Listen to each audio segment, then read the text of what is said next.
Here we go. This is part 2 of the Signal leak saga. All right, so clearly this is going to be in the news for a while. We are calling this Whiskey Leaks.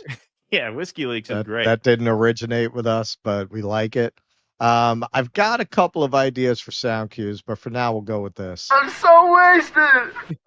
Right, exactly. All right. So, episode 2, Johnny Walker Strikes Back. Yeah. Okay, so as I'm sure everybody in our audience knows, this all started a few days ago, March 24th, when the Atlantic dropped the revelation that Jeffrey Goldberg had been included in a Signal chat that got into rather explicit detail about their planned assault on the Houthis. We did do a video on that. If you need more detail, you can check it out there. But very quickly, the damage control started that evening. Pete Hegseth went out to defend his honor and before the press. Why were those details shared on Signal, and how did you learn that a journalist was privy to the targets, the types of weapons used? I've heard I was characterized. Nobody was texting war plans, and that's all I have to say about that. Right, Thank you. Appreciate it. The NSC said it was authentic. All right, so keep that in mind. Nobody was texting war plans, because very quickly this is going to become a very Clintonian debate over the meaning of war plans. It depends on what the definition of the word is. Yeah. They kind of go in that direction with this. All right, so they just happen to be having hearings about global security at the time that this blew up. So a lot of people seem to be under the impression that they hauled them all in front of Congress that quickly. No, they didn't. It's just very good or bad timing, depending on who you are, I guess. Well, it's good timing for Hegseth. Good time to be thousands of miles away from Washington. Yeah, seriously. Very bad time for Ratcliffe, the director of the CIA, and Tulsi Gabbard, who is not, I got to say, she's not doing anything to dispel the skeptics' opinion that she was completely unqualified for the job, nor is Hegseth, frankly. So this is worth watching, this whole clip in its entirety. Gabbard just basically shits herself through the whole thing, and Ratcliffe looks like he's drying out from whatever bender he went on with Hegseth while they were giving up the nation's secrets on Signal. So we'll check this. We'll check out this whole clip. It not only violated all procedures, but if this information had gotten out, American lives could have been lost. The Houthis had this information, could reposition their defensive systems. So I want to get a little more information about this. Director Gabbard, did you participate in the group chat with Secretary of Defense and other Trump senior officials discussing the Yemen war plans? Senator, I don't want to get into the specifics. Ma'am, were you on? You're not going to be willing to address. So you're not. Are you denying? Will you answer my question, ma'am? You were not TG on this group chat. I'm not going to get into the specifics. So you refuse to acknowledge whether you were on this group chat. Senator, I'm not going to get into the specifics. Why are you going to get into the specifics? Is it because it's all classified? Because this is currently under review by the National Security Because Council. it's all classified? If it's not classified, share the text now. As the White House previously Is it classified stated, or non-classified information on this text? I can confirm. Director Radcliffe, were you on the group chat? Senator, I was on a Signal messaging group. So you were the John Ratcliffe on that chat? I was. Thank you. Thank you. Can I provide some context, Senator, to that? Yes, but I've got a series of questions. Well, but I think it's important because at the outset, you made a couple of comments about Signal messaging using encrypted apps. So that we're clear, one of the first things that happened when I was confirmed as CIA director was Signal was loaded onto my computer at the CIA, as it is for most CIA officers. One of the things that I was briefed on very early, Senator, was by the CIA records management folks about the use of Signal as a permissible work use. It is. That is a practice that preceded the current administration to the Biden administration. Director Ratcliffe, I've got a series of questions. If you're making the statement, the statement, the signal is a secure channel. No, can I answer that? It is I've got a series end-to-end decryption. So to finish, I understand encryption. It is permissible to use to communicate and coordinate for work purposes, provided, Senator, that any decisions that are made are also recorded through formal channels. Right. So those were procedures that were implemented. My staff implemented those processes, followed those processes, complied with those processes, and finally, just please. So my communications, to be clear, in a Signal message group were entirely permissible and lawful and did not include classified information. Well, we will make that determination. Okay. All right. So this is the beginning of Ratcliffe throwing everybody else on the Signal conversation under the bus.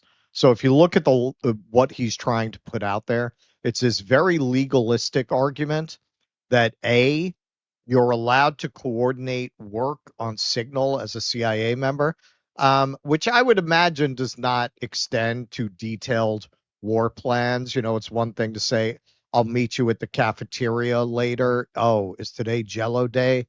Maybe we should go eat off-site. You know, that, yeah, I'm sure that's permissible on Signal. I would very much doubt that the relevant clause or policy he's pointing to would allow this. But you'll see on day 2, he builds on that, and little Marco jumps on that too. People who didn't say anything technically classified on it are trying to throw the others under the bus. Like, hey, I didn't say anything classified on there. What I did with it, that's totally allowed. Right. And Gabbard, what she's doing, I don't know who advised her. It looks like she got legal advice to do this. You just look like a deceitful moron sitting there going, I'm not going to say if I was on it. Yeah, no. Yeah, she looks very green. She looks like, as you said, she's not qualified for the job, because part of the job part of the job is being able to bullshit your way through hearings like this. Like part of the job is being able to talk your way out of situations like this. That's kind of the unspoken, very important part of the job, you know. Whereas here, she looks like she's shitting her pants. I mean, she looks every time they cut to her, she looks terrified. Absolutely terrified.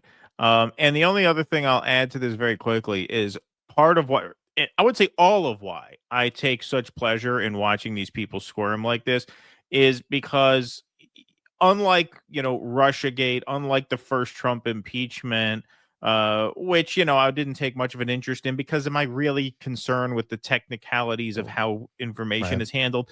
Not really. In this case, though, there is a very severe underlying crime, which is the bombing of Yemen, which is the bombing of the poorest people in the world. They're all guilty of that. So this, file under nailing Al Capone for tax evasion, right? It's that kind of thing. Like, there's an underlying crime here. Like, if this Signal chat were about if this were Hegseth saying, hey, guys, the generals really forced my hand into that first, bombing campaign of Yemen. How do we get Trump to turn against them? We don't want war. We don't want to bomb Yemen. We don't want war with Iran. How do we right the course? In that case, I wouldn't care. Because it's honestly, this is not what I care about. But the fact that they're getting caught in a process crime for bombing Yemen, fuck them all. Even if that was the case, which would be interesting, there's an underlying hypocrisy, obviously, as we'll get to. Yes. That goes without saying, because this whole crew screamed their heads off about the handling of classified information when it was Hillary Clinton. And hey, I think that was a valid issue. But okay, well, if that was, then so is this. Right. Clearly. Exactly. More so. Because if it's not classified, share the text with the committee. Let me go on. Director Gabbard, you are the security executive and set access guidelines for classified information. Did you contact the defense secretary or others after this specific military planning was put out and say, hey, we should be doing this in a SCIF? There was no classified material that was shared in that So then, if Signal there was no check. classified material, share it with the committee. You can't have it both ways. These are important jobs. I This love is our that national reaction. security. Bobbing and sits there weaving and trying stone-faced. to, filibuster your answer. So please answer the question. If this was a Director Gabbard, if this was a rank. Let's play that one more time. That deer in the headlights look is just too precious. Too precious. She just can't say it. She just freezes. Was shared in that So then, Signal if there was no check. classified material, share it with the committee. You can't have it both ways. These are important jobs. This is our Donnie, national you're out of security. your element. Bobbing and weaving and trying to God. filibuster your answer. So please answer the question. If this was a Director Gabbard, if this was a rank and file intelligence officer who did this kind of careless behavior, what would you do with them? Senator, I'll reiterate that there was no classified material that was shared in that And if there's Signal no classified in materials, share. And then if there's no classified materials, then you can't even answer the question whether you're on the chat. This is strangely familiar, and I think my colleagues will remember, when you couldn't answer the question, is Edward Snowden a traitor? Man, I have serious doubts about anyway. Director Gabbard, Anyway. I'm going to give you this. Gave her the Tweeted just Biden 11 move. days ago, and I'm quoting you. Any unauthorized release of classified information is a violation of the law and will be treated as such. So if this information is classified, what are you going to do? Senator, 2 points here. First of all, there's a difference between inadvertent release versus Careless and sloppy. malicious leaks of classified information. The second point is there was no classified information that was on Then the information Signal committee group should get chat. that information. Director And the Patel, National Security Director Council Patel, has my reviewed time's about out, how and I'm this going to use occurred. my 12 seconds up the chairman came. Director Patel, has the FBI launched any investigation of this? Senator, I was just briefed about it late last night, this morning. I don't have an update. I would like to get an answer by the end of the day. I've been up all night sending agents to Tesla dealerships to stop collusive boycotts and protests. No, Patel. Every response I've seen from him so far is, "My name's Paul. That's between you all. Yeah. I wasn't on it. I'm not implicated. See ya." See ya. you guys can work that out amongst yourselves. Yeah, it's just obvious that we were talking about this earlier. The reason Afghanistan was so damaging was there was a perception that Biden is not all there and not capable and not a strong leader and didn't have a strong hand. And that just played to that idea of Biden as a weak old man who didn't know what he was doing. I think it's part of the reason COVID was so damaging to Donald Trump to begin with, because the way that he conducted himself played to an underlying impression that he was incompetent and insensitive. And the way he handled himself played to those ideas. Exactly. This is so damaging because what was the case against these people? They're not qualified. They're a bunch of Fox News hosts and commentators that Trump likes. He just gave them these jobs with no relevant experience. Now, I understand the conundrum here, setting aside that their foreign policy is increasingly turning out to be something that I don't think most of the people who supported Trump voted for. We hear from a lot of them that they're very disappointed by the way that's evolving. But okay, if you take the premise that you want to undermine the old way of thinking, that you want to shake things up, sure, it would be difficult to get people who had the relevant experience, who didn't also have the biases that you're trying to get out of. Taking them at their word that this is all about new thinking. Okay. A competent leader would find, and they certainly exist, competent, experienced people who actually know how to manage a large bureaucracy, probably older hands who have kind of been on the outs with the establishment. They're out there. Sachs, Mearsheimer, you have people like that. They're out there. And you would pair them.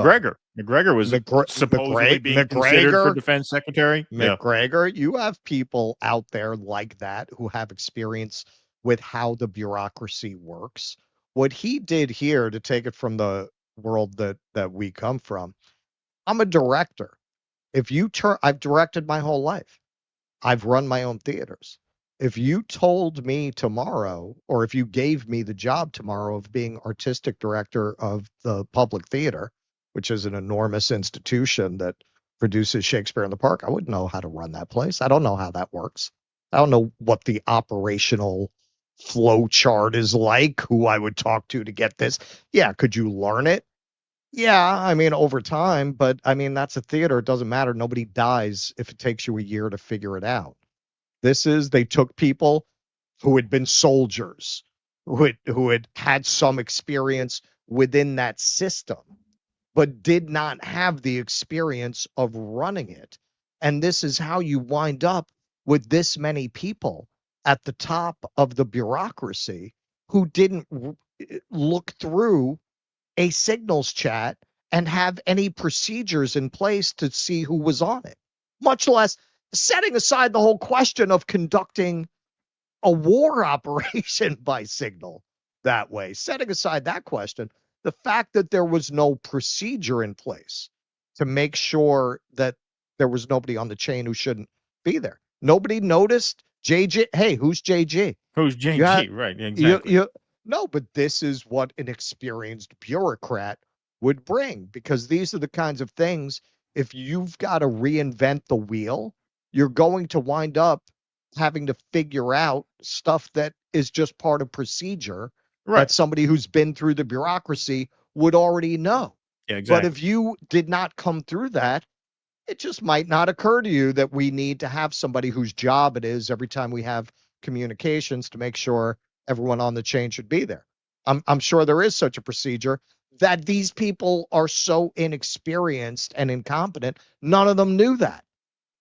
Yeah, they just jumped on a signal chain and talked about war plans. Yeah, this is, to your point earlier, this is their 47% moment. You know, when Mitt Romney was caught on tape disparaging 47% of the country, it affirmed people's worst suspicions about him, which is that he's an out-of-touch rich prick. With Biden, Afghanistan was that moment where they feared this guy was too old for the job, wasn't competent enough to be a commander-in-chief, and that reinforced that. Right. Well, what did we say about Hegseth? The guy's a fucking bimbo of a drunk who doesn't know what the hell he's doing, and didn't take long for him to prove that, did he?